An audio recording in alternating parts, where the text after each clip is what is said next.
this is an iHeart podcast. Guaranteed human. Brought to you by the Spam brand. Some foods or TV shows just instantly take you back to your childhood. Spam Classic is one of those foods. It's so 90s, but also so iconic that the sight of it sizzling just makes your mouth water. Back then, we had Spam Classic, but today, there are 12 irresistible varieties to choose from. It's like picking your favorite Boy Meets World episode. Impossible. There's Korean barbecue flavored, jalapeno, and 25% less sodium, just to name a few. Spam brand. Sizzle pork and Learn more and get sizzling at spam.com. This is Jody Sweeten. And this is Andrea Barber from How Rude Tanneritos. Chewy has over 100,000 products. Food, treats, toys, beds, and everything ships fast. And it's not just for dogs. Cats, birds, fish, reptiles. I mean, they got everybody covered. Plus, prescriptions, pet insurance, and telehealth vet visits. And vet clinics are rolling out now, which I love. So many great things. And if your pet doesn't love something, return it within a year. For life with pets, the answer is Chewy. Save $20 on your first order with free shipping at chewpanions.chewy.com/howrude. Welcome to Stuff You Should Know, a production of iHeartRadio.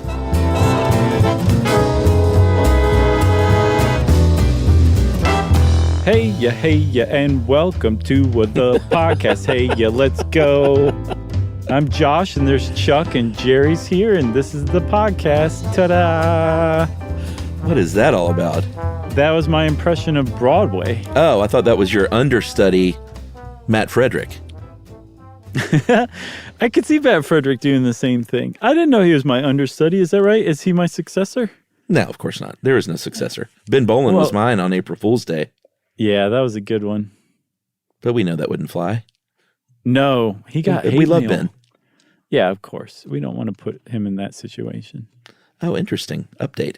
So I was just looking, Josh. The reason I thought to do a podcast on understudies is twofold. Okay. I was in New York recently, and I went to Broadway and saw Neil Simon's Plaza Suite with SJP and Matthew Broderick in the lead roles. Are they in that together? They're in that together.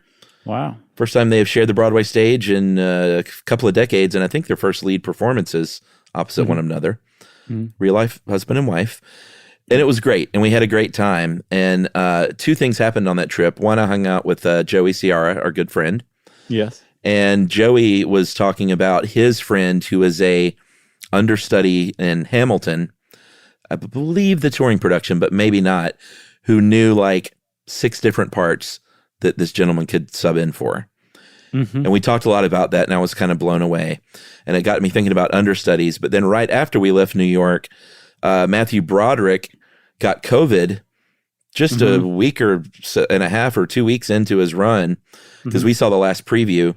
And his understudy took over in a play that is almost just 2 people. Everyone's going to see this real life husband and wife on stage. So when the understudy comes on, it's not great, but I was just looking to see if I could find his name. And as of like 3 days ago, SJP now has COVID. So they have just canceled through when they're better, which is like another week or so. Gotcha. Which is something, you know, the show must go on is the sort of line in Broadway. And that is the whole idea of the understudy is that if someone is sick or stubs their toe or falls off the stage, there is someone else there that knows the part, that can immediately step in and play this part, ideally close to identically as the lead, or, you know, even if it's not the lead, any part. Yeah, I saw it put that understudies are the insurance policies that make sure the show will go on. Right. But after reading this, and Olivia, who did our Unsung Heroes of the Court, she got another Unsung Heroes of Broadway article here. Understudies and standbys and the swing, and we'll talk about what all these terms mean, they are truly heroes, because it is astounding what they're tasked to be able to do. Right. Like, true, they don't save people's lives, or they don't, you know, Heroes run of Broadway. charities or anything like that. But they are heroes in their own way. They are certainly the hardest working people in show business, if you ask me. Yeah, and it will become clear why, because you might just think, what, you learn a part, and if someone goes down, you do that part. Right. Oh, hang on to your hats. It is much more than that. Yeah. Hang on to, yeah, I got nothing. You're about to make a joke.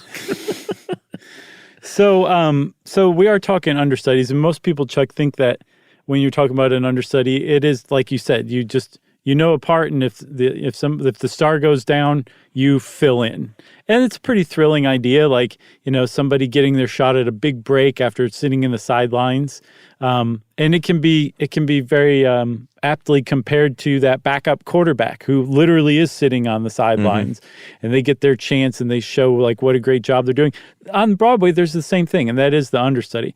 But there's a bunch of different kinds of understudies, and the one that most people think of is actually called a standby, which is where you are the person who knows every single word, movement, dialogue, song, blocking cue that the lead of that play knows. And so if that lead goes down, then you stand in.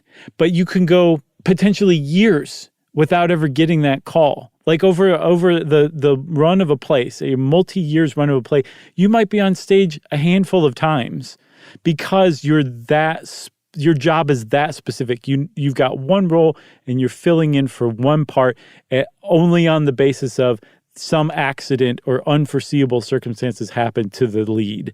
So you have to step in. That's what most people think of as an understudy. But in reality, that's actually the job of the standby. Right. And the standby, if it's like in the case of Plaza Suite, where it is largely two people on stage at all times, you need another. It's probably not going to be some unknown that's going to be the standby for either SJP or MB. And in this case, I did find his name. His name is Michael McGrath, and Michael McGrath is he's won a Tony Award. He's a very sort of renowned, old school, I think 5 or 6 years older than Broderick even, Broadway guy. So in a situation like this, you have a heavy hitter on standby that is just hoping that Matthew Broderick gets food poisoning or COVID. Right. So he can step in there. And I looked up Sarah Jessica Parker has an understudy too, and it's kind of a shame that they canceled. But in the case of that, you have to make a call as a production, and when it's your two lead stars in a play of two, it's probably the right call to go ahead and cancel that, because what you don't want to deal with is a lot of, as you'll see, unhappy ticket buyers, which happens. Exactly. So that's the standby, right? And they're what the New York Times called the most elite type of understudy. Again, that's what I always thought was an understudy. Right. But an understudy, it turns out, is somebody who is part of the cast, who goes on usually night after night. Well, can be, but not always. Okay. But they are also ready to fill into one or more roles, usually a principal role. That's the understudy. Whereas standby is like, you might not even be in the theater, but you're on call every time that show is on, and you are expected to be within 5-minute run or drive to the theater so you can get there because something has gone horribly wrong. An understudy is somebody that has a much more frequently attached position at the theater, and usually it's a role in the ensemble cast. Yeah, I think they're usually in the cast. I don't think it has to be. A lot of this is determined, as we'll see, by the Actors Union for Broadway, which is Actors Equity, and the deals they work out with producers. But before we get to those specifics, you also have your swing, and this is what Joey's friend would be. A swing can cover a lot of different roles, and a swing might be like a performer in the chorus, but can jump up there and play Hamilton or Jefferson or Burr at any. And this dude could do that.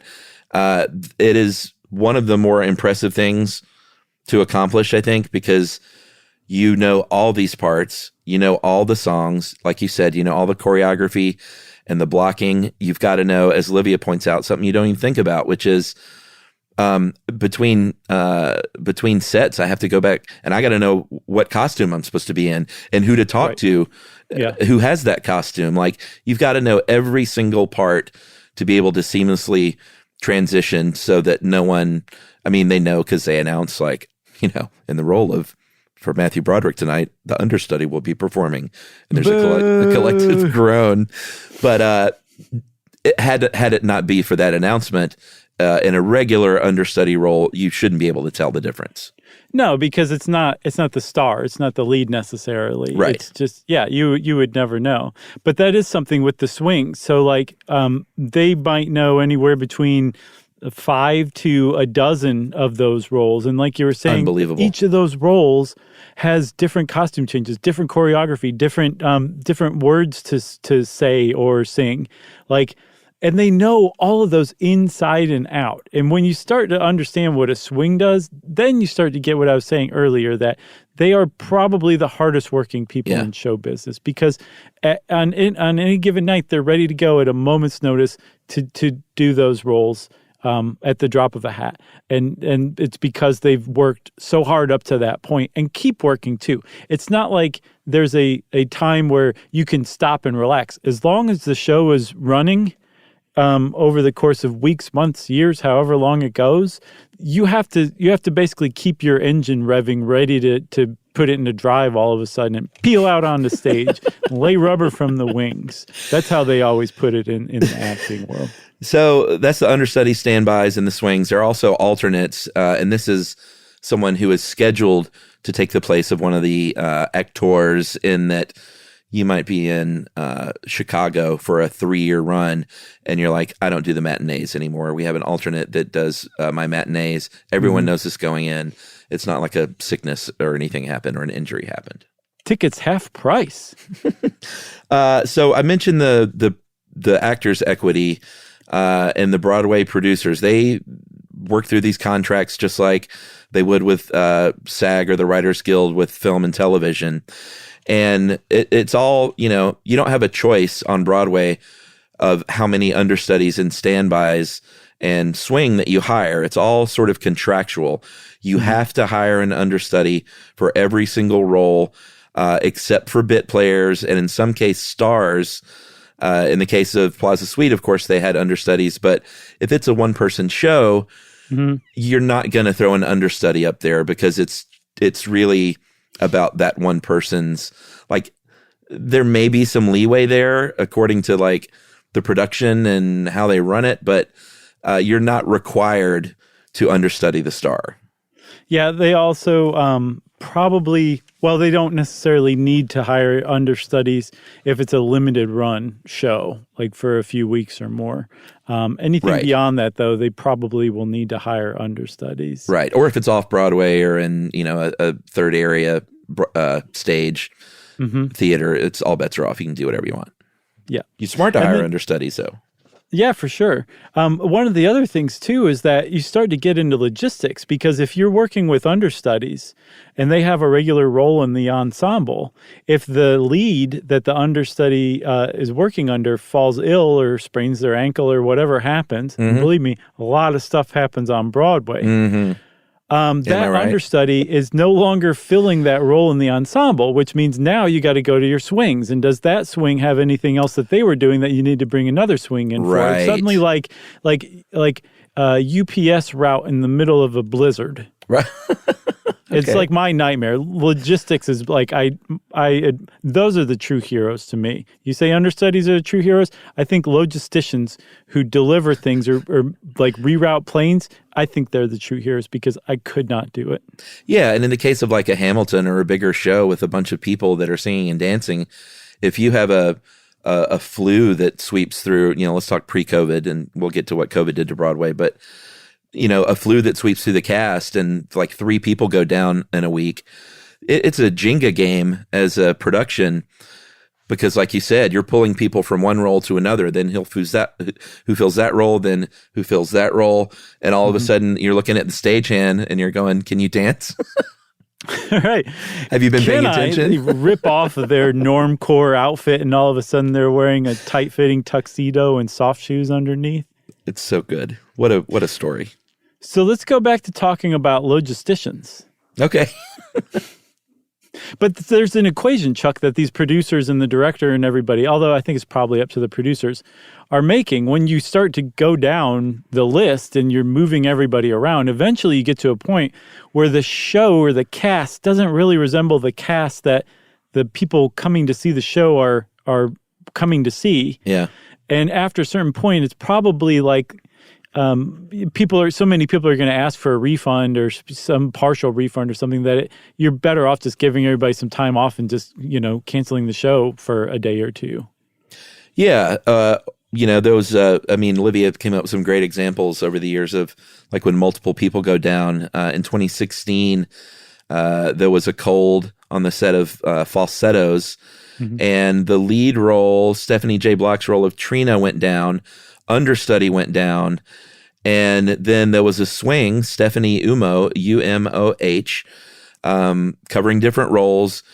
Had to take the stage in the lead with a 2.5-hour lead time, and apparently had to even use the script on stage, but got a bunch of support and cheers from the audience, which, like we said, audiences can be unkind, but my experience with Broadway is that theater goers understand this stuff and try to be supportive when something like this happens, even though their expectations and their hopes may be a bit dashed.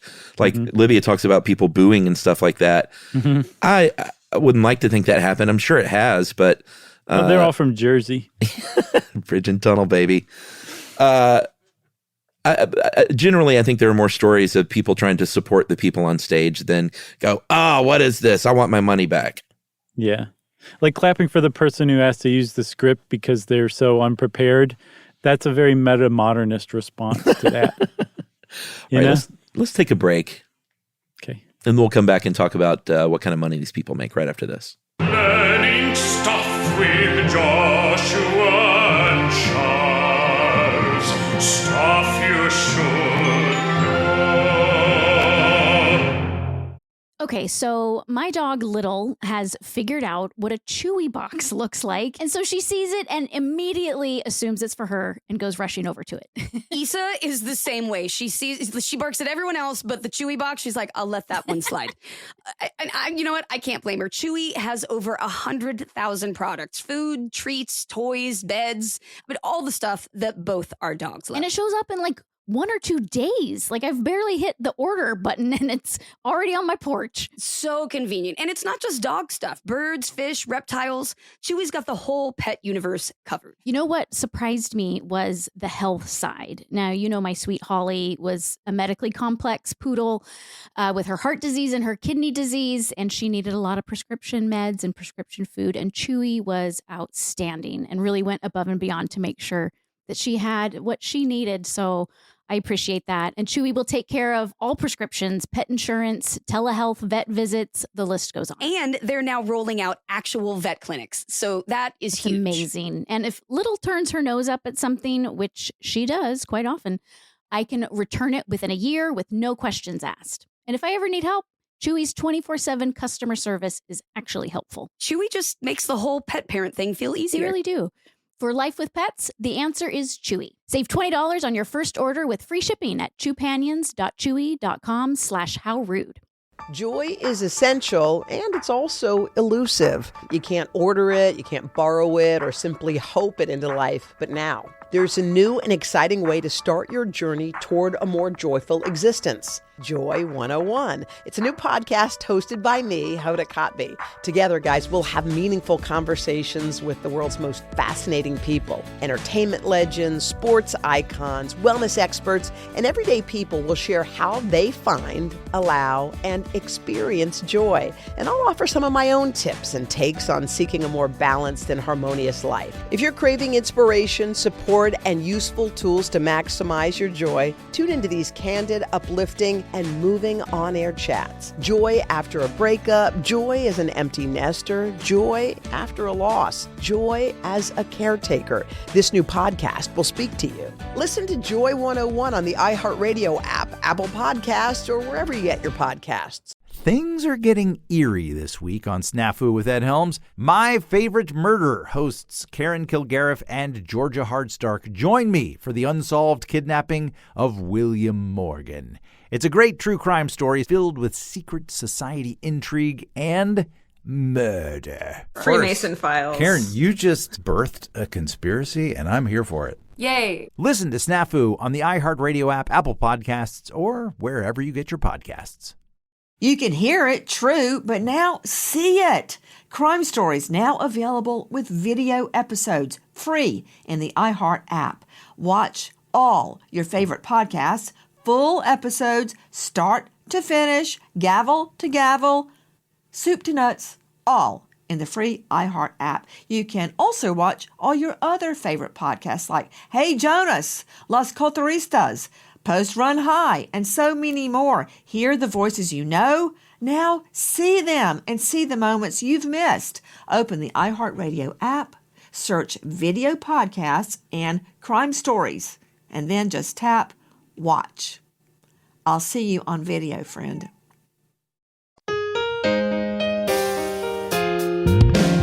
Learning things with Chuck and Chuck. All the things stuff you should know. Okay, we're back, everybody, and we are back to talk about moolah, simoleons, cash, clams, lettuce, cabbage. What else? What are the kids saying these days? Bread. Yeah, they're bringing bread Dough. back, aren't they? Dough. I think it's dough. I can't Dough? remember. Money? But we'll say cheese. All right. If you are a understudy, again with the unions, all of this stuff is prescribed how much you're going to get paid. Even if you don't take the stage, it's not like they're like, well, you're the understudy, you didn't ever make it to the main stage, so you get a pay cut. That is not the case. You get a minimum as a Broadway performer, and this is as of 2018. Maybe a little bit different now. I'm not sure if they renegotiated since then, but $2,034 a week on an actor's equity contract on Broadway. Yeah, and so some people who are in the cast every night, in the ensemble, who go on stage every night, may actually make less than a swing who doesn't go on at all. And if you stop and think about it, that actually makes a lot more sense, because that one person who's going on every night in the ensemble knows what's going to happen that night. They get a chance to like create their character and like rehearse and understand it. And as we'll see, like understudies, swings, they don't get those kind of opportunities. And yet they're expected to know not just one role, but 8 roles and be ready to go on. So it makes a lot more sense. And frankly, I think they deserve even more money than they get because of the requirements of their job. But why would a swing make more? We didn't even say. Because they have to understand and practice and rehearse for more parts. Well, they get paid more. We never even said that. Right. Swings are an additional pay bumps. Oh, I'm sorry. I thought that we had kind of established that in some way, shape, or form. No. Your minimum is $2,034 a week, and if you are a swing or an understudy, you make pay bumps on top of that. Right. Swings get $101.70.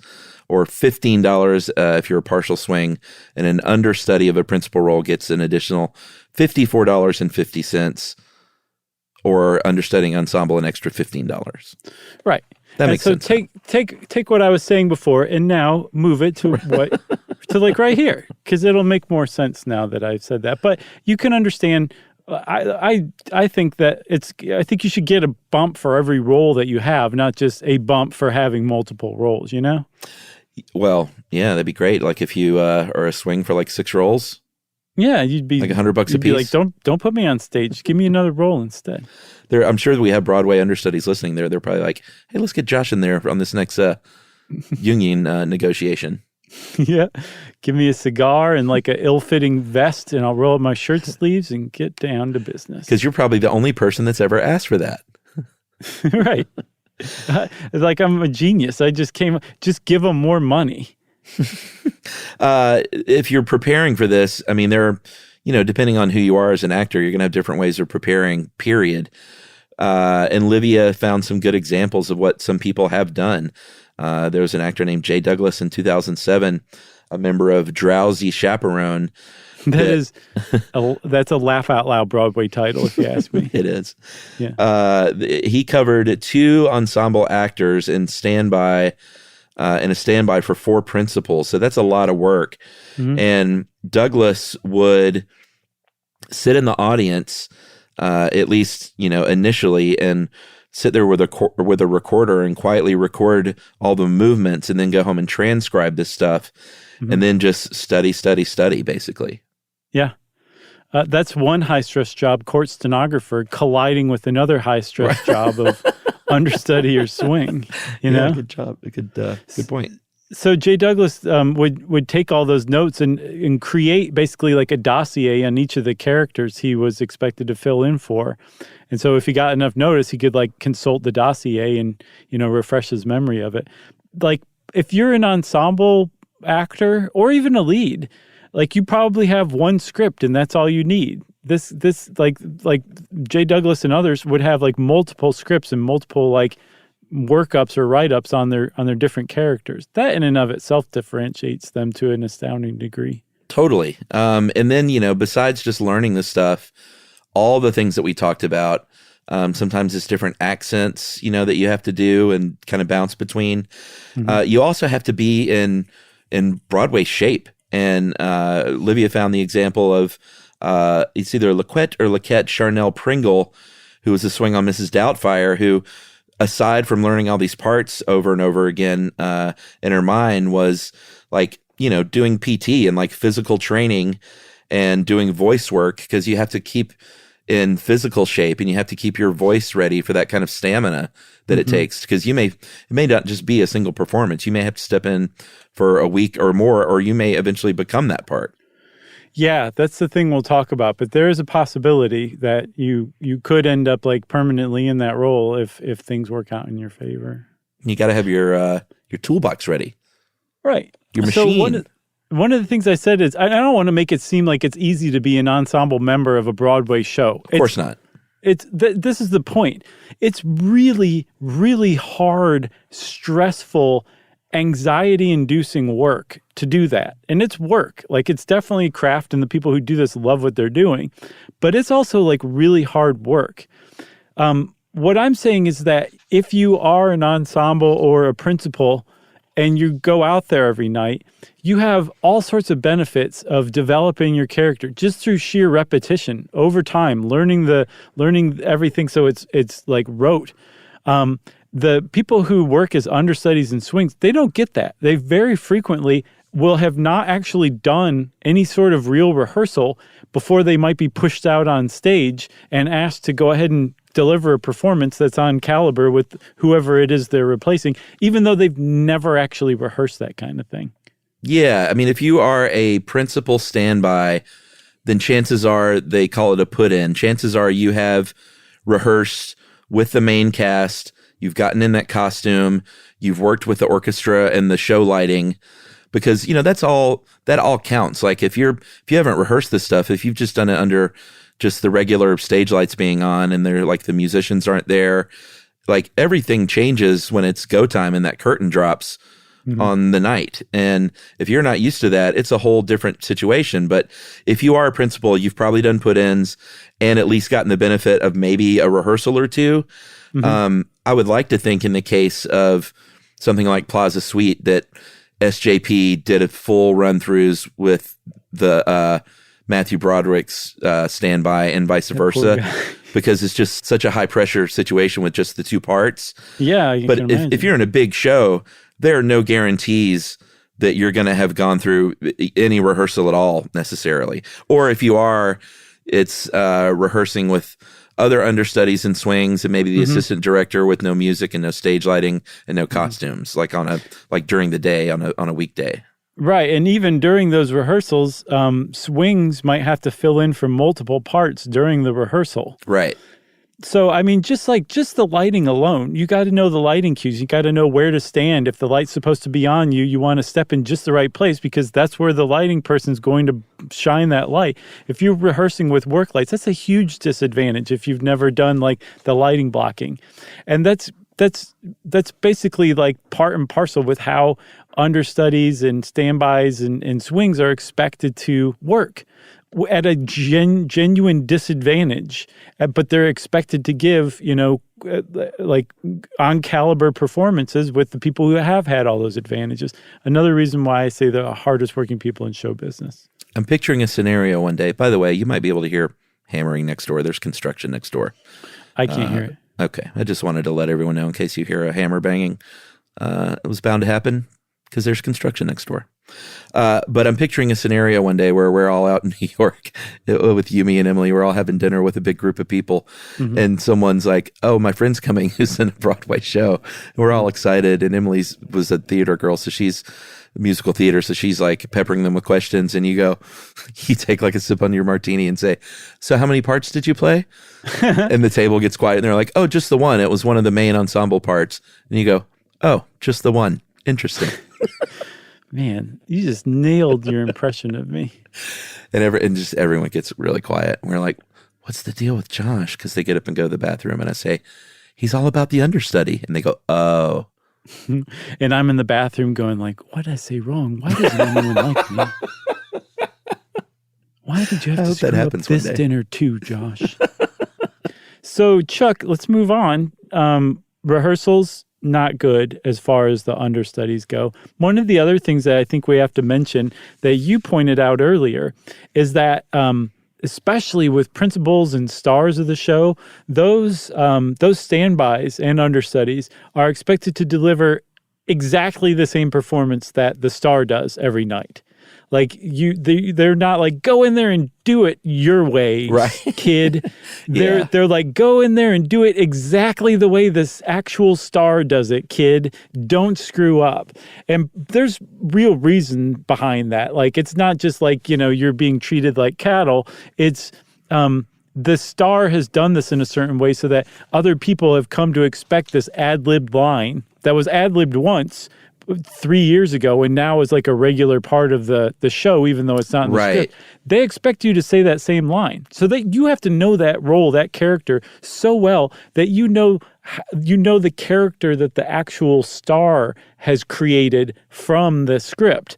That's what they want you to do, because if not, somebody's line is going to get thrown off and you can throw off the entire production like that. Yeah, like the understudy knows this. So it's not like the understudy thinks, oh, can be my chance to really show them what I bring to the role, and then their hopes get dashed. I'm sure you're not necessarily doing an impersonation of Matthew Broderick as the understudy. So like things like intonation, you might be able to change it up a little bit, but generally they want you to do what he does.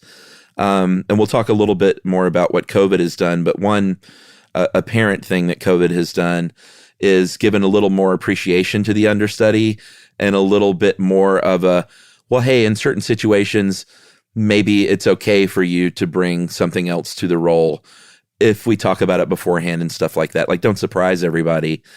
I mean, if you literally have to go on stage, like if someone falls over with an appendicitis like 10 minutes before curtain, that doesn't happen a lot. Usually there's a little bit of lead time, but in the case of Olivia found this great article from Mental Floss with a bunch of cool examples. There was a matinee of Wicked, and midway through the show, Idina Menzel. Do you even get that reference? Is that Adele's last name? No. Oh, okay. That was during the Academy Awards. John Travolta, he famously introduced Idina Menzel as Adele Dazeem at the Oscars. Did he really? I knew that he had screwed it up, but I didn't realize he screwed it up that bad. Yeah, he completely made up a first name and a surname. He's like, why is your name so weird? It's great. It's one of the all-time blunders. But Idina Menzel fell mid-show and fractured a rib, and Shoshana Bean had to go on halfway through the show. And so there's all this like chaos going on to try and get her in there and dressed so the show doesn't miss a beat. And then poor Shoshana Bean is also in the back of her mind, like, wasn't really told what was going on. Just Adele Dazeem has gone to the hospital. And so this is also in the back of the mind of like, oh my goodness, what's happened to this person that I've been understudying, who I probably have a lot of respect for and maybe have grown close to, but also like, how hurt is she? And is this my big break? Like, all the emotion that comes with something like that is something that you have to just be able to check when you tread those boards. Right. I want to verify for myself, and I think every listener who caught it, You said Adele Dazeem the second time. As a joke. It's not, okay, it was as a joke. Okay, good job. Okay. I just wanted to make sure because you slid it in there so well that Thank I you. thought you'd pulled a Josh and just completely flubbed it. Well, I was going to just leave it in there as a hidden joke to begin with. But well, we'll edit this. when I part could out. tell that you didn't get it the first time, I had to explain. So, Karen Quackenbush is another example of that I read about in a New York Times article from, I think, like 2001. She was a standby for Bernadette Peters in Annie Get Your Gun. Mm-hmm. And the same thing happened. Like, Bernadette Peters got really ill with the stomach virus and apparently was able to keep it together long enough to make it to the intermission. And they called Karen Quackenbush. She was having, I guess, a birthday dinner with her husband down the street, and she ran, got into a cab, and got to the show just in time to hear everybody booing her when they were announced. Oh, man. When they announced that she would be taking over for Bernadette Peters. But that is extremely rare. But it's got to be so dramatic and stressful that those stories are eternally delightful. I could just listen to them all day. Well, I mean, even though it's basically the same story every time. Yeah. How many situations are there where you're a performer who gets their big break and you're walking into it knowing everybody's going to be disappointed when they see me walk out there? Right. And I have to withhold all of my creativity and mimic the star just exactly as I can. And on that note, Chuck, you want to take a break real quick? Yeah, let's do it. Okay.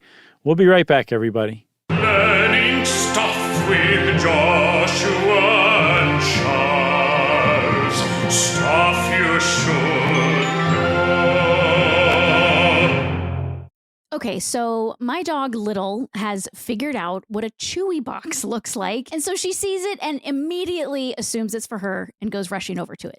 Issa is the same way. She barks at everyone else, but the Chewy box, she's like, I'll let that one slide.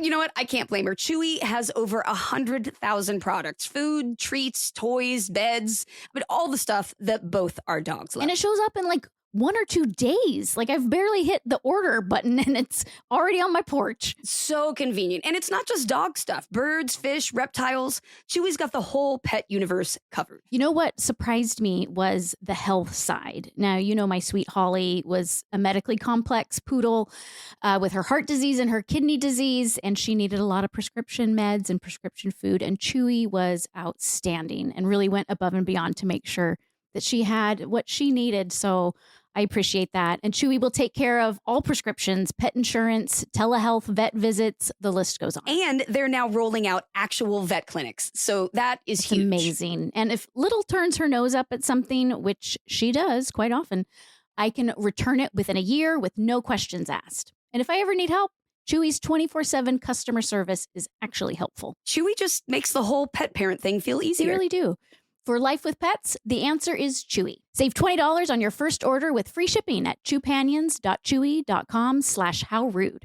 Joy is essential, and it's also elusive. You can't order it, you can't borrow it, or simply hope it into life. But now, there's a new and exciting way to start your journey toward a more joyful existence. Joy 101. It's a new podcast hosted by me, Hoda Kotb. Together, guys, we'll have meaningful conversations with the world's most fascinating people. Entertainment legends, sports icons, wellness experts, and everyday people will share how they find, allow, and experience joy. And I'll offer some of my own tips and takes on seeking a more balanced and harmonious life. If you're craving inspiration, support, and useful tools to maximize your joy, tune into these candid, uplifting, and moving on-air chats. Joy after a breakup, joy as an empty nester, joy after a loss, joy as a caretaker. This new podcast will speak to you. Listen to Joy 101 on the iHeartRadio app, Apple Podcasts, or wherever you get your podcasts.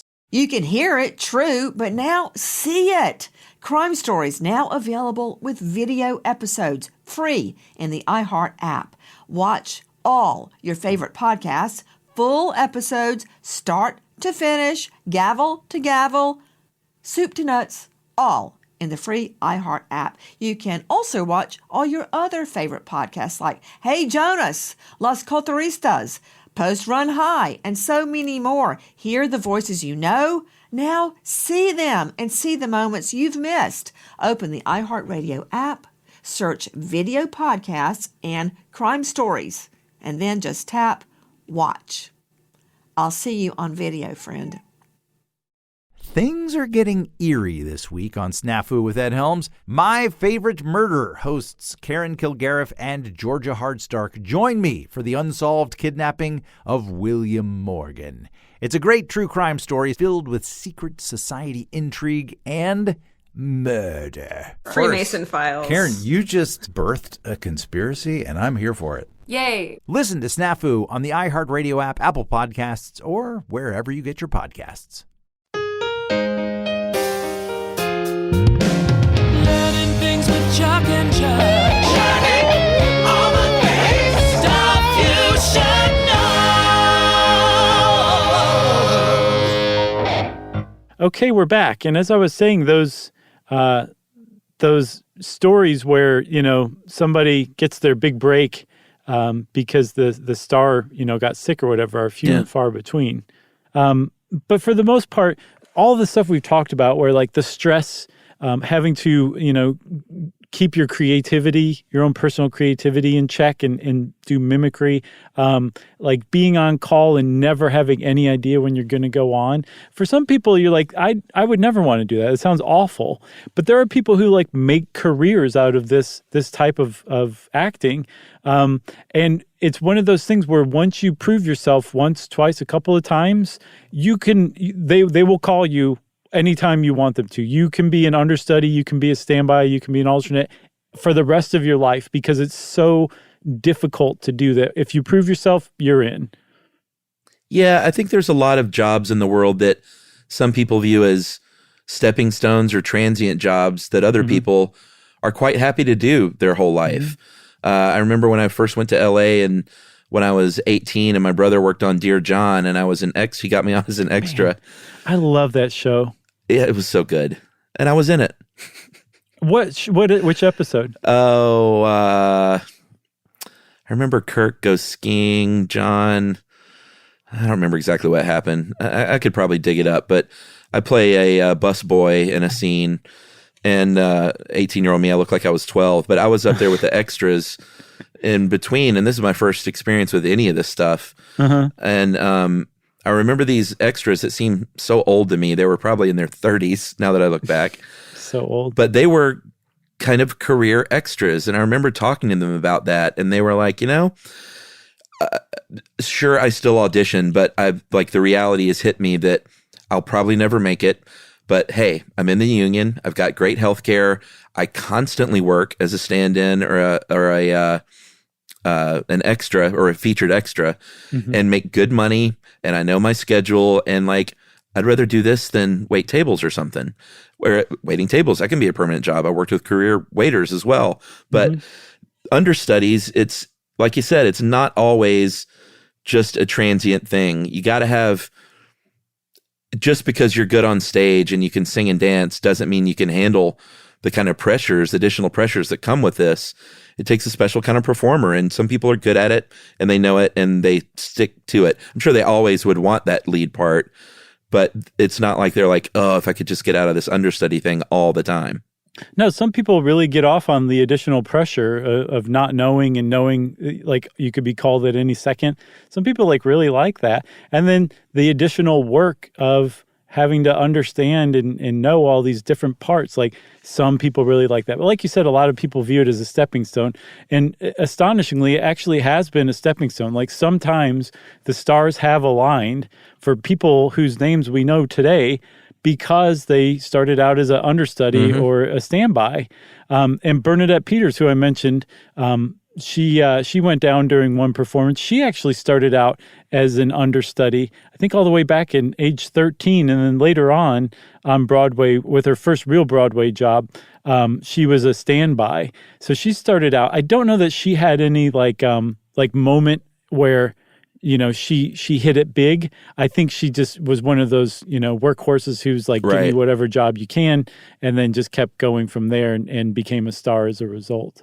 Yeah, as the story goes, she understudied and performed the lead part, or I don't know about the lead because I don't know. I think the child lead. I don't know Gypsy as well, but played Dainty June. filled in and did this, and apparently, as the story goes, Bernadette Peters' mom put that on the resume that like she played Dainty June. I'm curious, this was in the early 1960s, about the sort of ethics of doing that now of your resume. Like if you put, played opposite Sarah Jessica Parker in Plaza Suite, they're like, well, you did that for 3 days. Like, I don't know if you're allowed to put that on your resume. Right. Or you could point it out like understudy and filled in for so many days. But from the impression I get, Bernadette Peters' mom kind of said like, she played this on Broadway. Right. But at least Bernadette Peters had did plausible deniability where she's like, yeah, my mom did that. I didn't know this, but Anthony Hopkins apparently got a huge break because he was an understudy to Sir Laurence Olivier. Of all people. In the West End. Yeah. There was a play called The Dance of Death, which sounds like a really odd, unnerving play. It's set in like a remote Swedish island, I think in the 19th century. It's just weird. But in 1967, Olivier came down with appendicitis, and Anthony Hopkins filled in for him.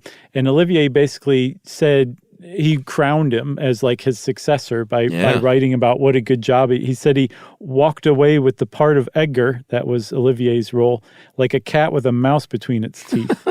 Nice. So that was a huge break for Anthony Hopkins to start out with. And, long story short, Hannibal Lecter. Taye Diggs, who famously was in Rent and obviously in TV and films, he was a understudy in the 1994 revival of Carousel.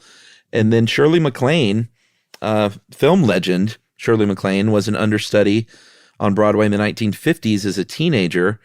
And 10 days into the main performance, I believe it was Carol Haney fell ill, or just fell.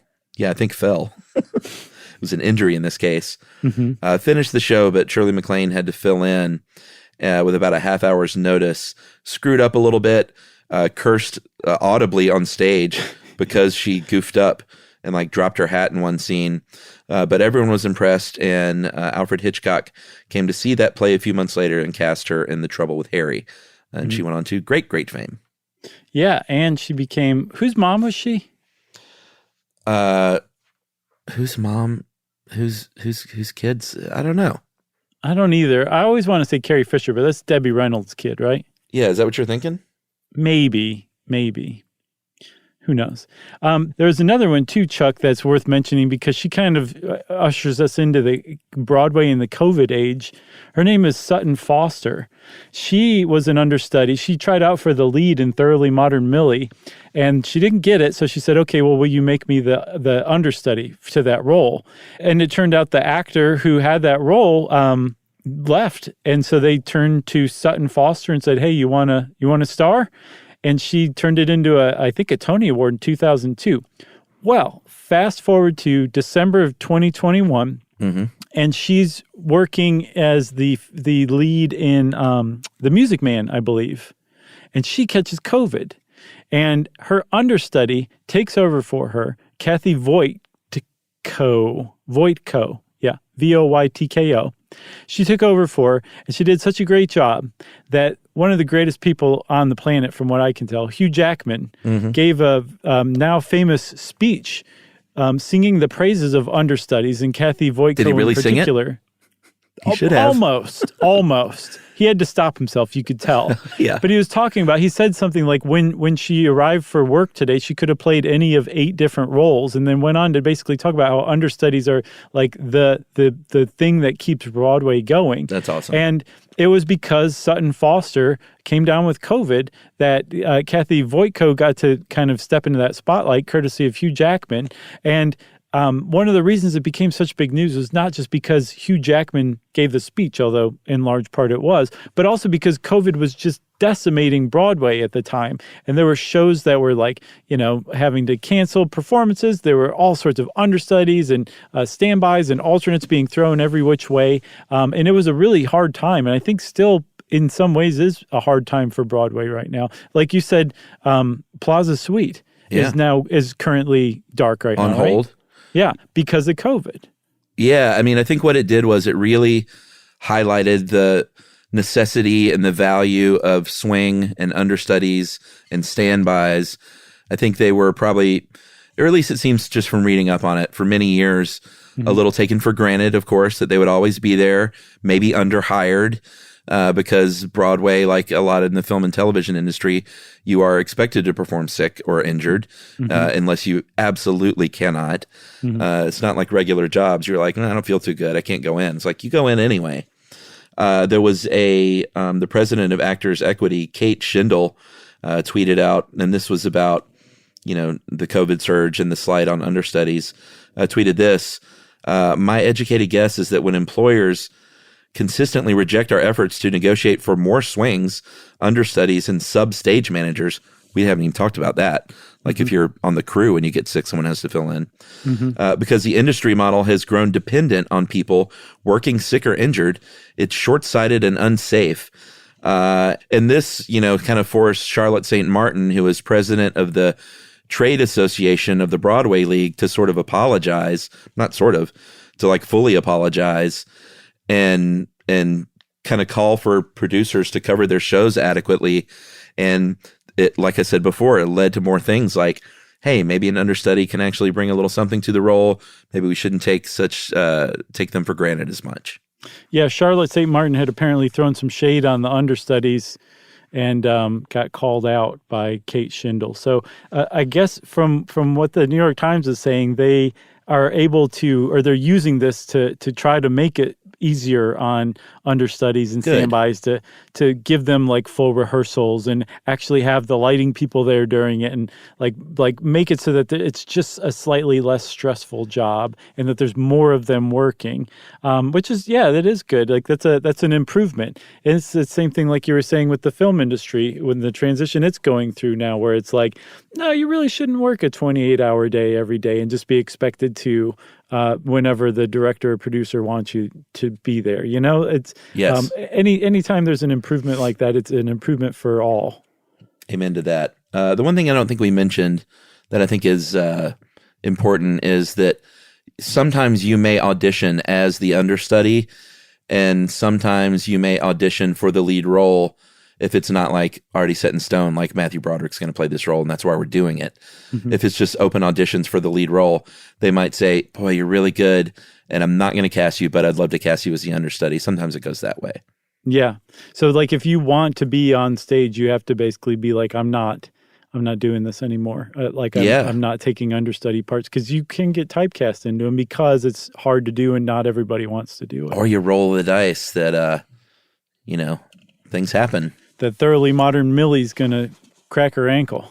Yeah, that was that other funny story we didn't kind of get to about someone wrote in, it feels like anonymously, to play Bill, that was an understudy, that said, I secretly wanted to poison the lead actor. Because, you don't think about, besides all the work that goes into it, they're like, we could never make firm plans with anybody. We can never schedule anything because you're just on call. That on-call life is tough, whether you're a pediatrician or an understudy. Or a logistician.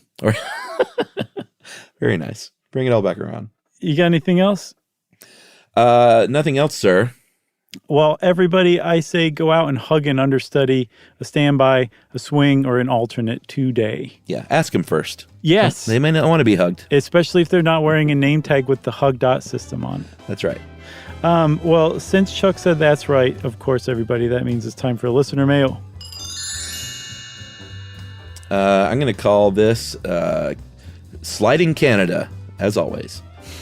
Hey guys, love the show. Promise to keep it short. Just listen to the Pubs episode, which we heard a lot of people really like that episode, by the way, which brought back tons of good memories of 2 summers I spent taking Canadian undergrads to Wales. There were many pubs, but I can't not note that Josh said George Washington took his troops to a pub to, quote, toast the British leaving the continent of North America, end quote. Knock, knock, Canada called. Unless George Washington was still kicking it in 1931 when the Statute of Westminster was signed, or in 1982 when Canada's Constitution was repatriated. But even then, the Crown's representative is still the head of state up here. I realize this is the most pedantic Sam of emails. Never heard that. But one of us has to make use of a PhD in Canadian literature somehow. Love the show. Heard every episode. All the best, Brenna. Very nice, Brenna. We just got taken to school and put in one of those desks that you lift the top on to see your books. Man. That's how hard we just got schooled, Chuck. I'm sorry to drag you along with me, but I'm glad you were there for moral support. I'll be there. I'll just clear the inkwell side, and I'll get in with you. Who was that, Brenna? That was Brenna. It was Brenna, a correction kudos. that was smarmy, but also charming and funny. Which made it lovable. That's right. So if you want to send us an email like Brenna did, let's see what you got. Take your best shot. Don't smoke pot. Or do. You can send it off to stuffpodcast@iheartradio.com. Stuff You Should Know is a production of iHeartRadio. For more podcasts from iHeartRadio, visit the iHeartRadio app, Apple Podcasts, or wherever you listen to your favorite shows.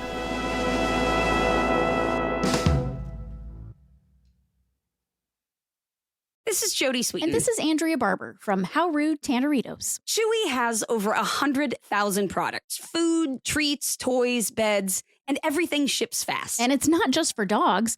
Cats, birds, fish, reptiles. I mean, they got everybody covered. Plus, prescriptions, pet insurance, and telehealth vet visits. And vet clinics are rolling out now, which I love. So many great things. And if your pet doesn't love something, return it within a year. For life with pets, the answer is Chewy. Save $20 on your first order with free shipping at chewpanions.chewy.com/howrude. Joy is essential, and it's also elusive. But now, there's a new and exciting way to start your journey toward a more joyful existence. Joy 101. It's a new podcast hosted by me, Hoda Kotb. If you're craving inspiration, support, and useful tools to maximize your joy, tune into these candid, uplifting, and moving on-air chats. Listen to Joy 101 on the iHeartRadio app, Apple Podcasts, or wherever you get your podcasts. This is an iHeart podcast.